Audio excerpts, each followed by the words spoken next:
I'm Anita Albersi. I'm a professor at the Harvard Business School, and I'm here with Toto Wwolf, the team principal behind the Mercedes team, the team behind arguably one of the greatest winning streaks in all of sports with 8 consecutive team-based championships, the Constructor Championship. And we're going to be talking about what it takes to build a winning culture. You've shown that you can do that. But I actually want to start by looking at this season, because this season the winning streak came to an end. How did you experience this season?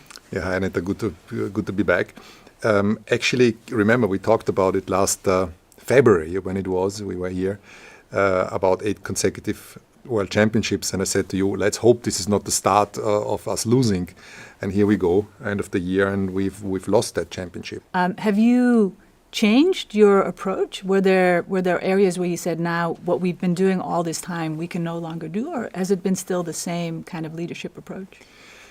Over all these years, we really tried to work on our values, the culture, and philosophies, how to cope with the day when it comes. We knew there's no sports team in the world that has won every single championship that they entered forever. So that day has come. Yeah, because you've talked about this fear of losing all along, and now losing is actually happening. How do you cope with that emotionally? It comes in quite an interesting pattern, because at the beginning you are in disbelief. This can't possibly be happening. And then comes the phase where you think, okay, this is just a blip. We got things wrong. This is an organization that has been successful in the past. And then you realize we got this really wrong. And the real risk is that you change your expectations. And this is where it becomes so fundamental to not change your own expectations and not say, well, okay, we've lost that one anyway already. Or you get used to a podium and you say, well, that wasn't so bad. We finished second and third. And in a way, losing doesn't become as painful anymore as it was before. And that's real risky. And we've lived through this emotion with the team, that finishing 5th and 6th or 4th and 5th, and suddenly you end up on the podium and you think it's a success, and it's not. You need to remind yourself how painful it is. If we would have had a 4th and 5th or 3rd and 4th last year, that would have been seen as a defeat. So it's still seen as a defeat, but you have to remind yourself. To remind yourself that you can't get used to this not finishing first.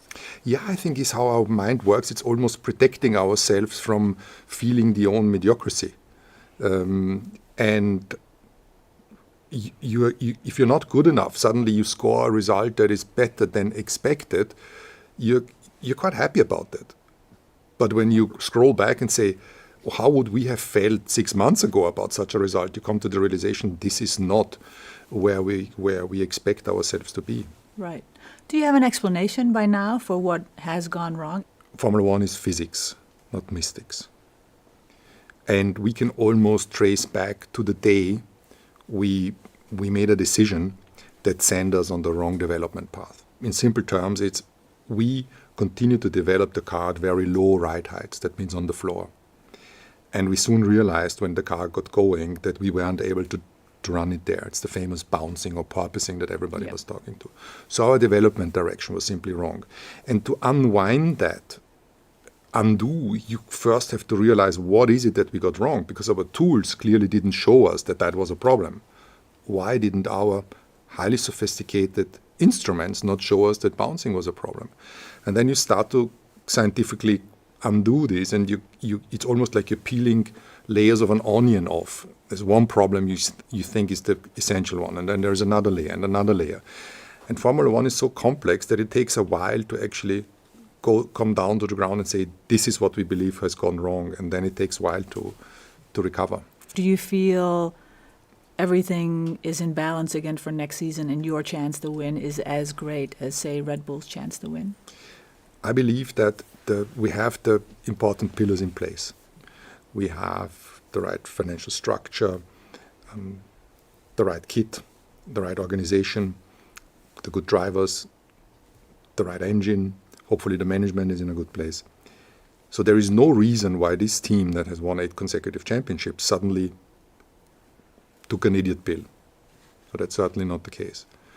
But we can't really predict when we're able to come back, because if another team has been gotten it right straight from the get-go, and Ferrari and Red Bull have done that pretty well, it can take time to literally catch back up and fight with these guys in the front. I do want to talk a lot more about what we uncovered when it comes to that winning streak, right? And the winning culture that you built at Mercedes. There was the case, which was discussed in the classroom here at Harvard. There's now also the Harvard Business Review article that describes some key lessons that are emerging. When you look at what we've produced, and then also the discussions that you've had with the students, were there lessons that emerged stronger for you? I think the opportunity to sit here with you and you visiting us and the exchange with the students is always a two-way street.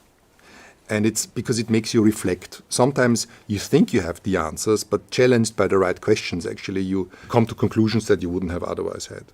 And that student, I remember exactly well, he wasn't very friendly with his question, said, let's see how he reacts, whether he sticks to his values and all the things that you wrote on the blackboard when it goes wrong. And I think that has stayed in my mind until today.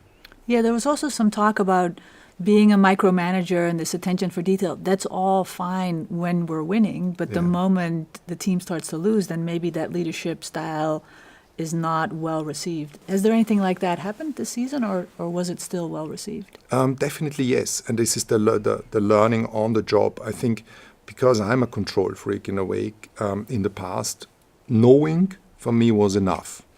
As long as I know what's going on, mistakes happen, and that's okay for me because I see things coming, and I like the exchange and sometimes the argument within the group to come to the right solutions. But this time around, at a certain stage, I wanted to take control back. And obviously that is not always great received by engineers and scientists that have been working on singular topics for a long time. But we've talked about it.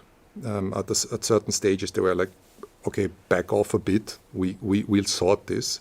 And then things struggled and they continued to be a problem. And at a certain stage, I said, do you give me the benefit of the doubt that I have reason to question?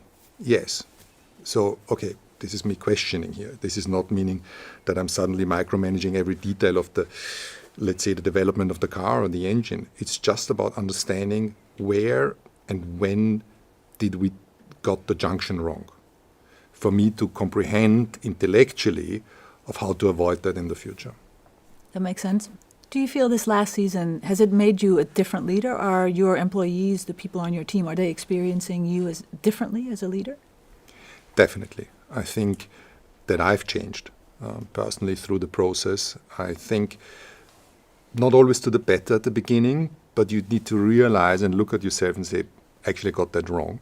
And self-reflection and introspection is something that I've always done. And this year, I got it wrong on several occasions, and probably to an effect where my control freakishness and trying to sort it myself annoyed some of the people that were actually in charge of the science. So I will try to, in a way, take the things out of this learning that I think were good. But definitely, I will be a different person next year, different manager. But still a bit of a control freak. The control freak is still within me a lot. The force is big, but there are certain areas where I have to just dial myself back a little bit and trust. Great.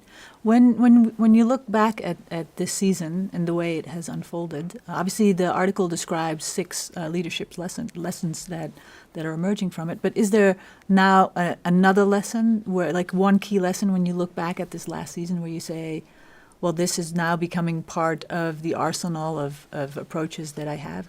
Remember, we have talked about the sentence, the days we lose are the days that our competitors will regret the most, because these are the days we learn.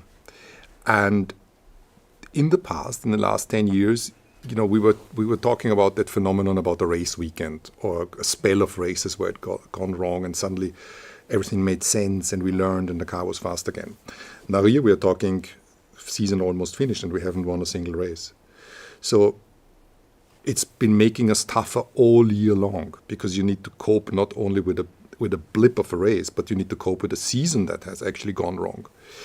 And I'm sure that this will give us extra power for the years to come. The learnings that we will have, how we've undone the various layers of development that have gone wrong, the support within the team that we have. There is no risk of a job being made redundant. We have demonstrated that there's a safety in our organization, contrary to many other teams that have done that in the past. And from there, we will rise again, and this will make us overall much stronger.